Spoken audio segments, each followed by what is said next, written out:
পবিত্র মাহে রমজান আত্মশুদ্ধি ও ত্যাগের মাস।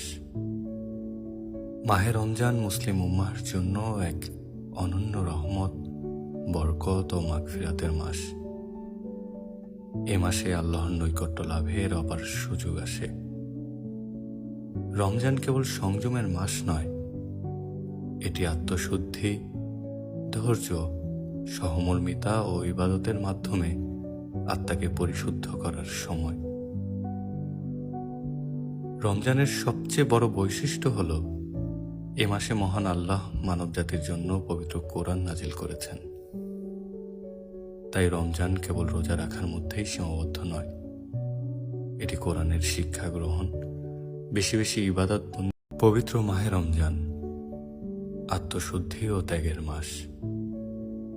মাহে রমজান মুসলিম উম্মাহর জন্য এক অনন্য রহমত, বরকত ও মাগফিরাতের মাস। এ মাসে আল্লাহর নৈকট্য লাভের অপার সুযোগ আসে।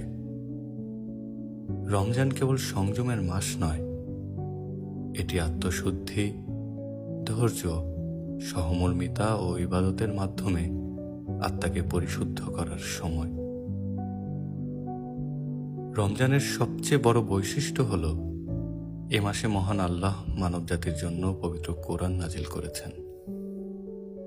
তাই রমজান কেবল রোজা রাখার মধ্যেই সীমাবদ্ধ নয়, এটি কোরআনের শিক্ষা গ্রহণ, বেশি বেশি ইবাদত।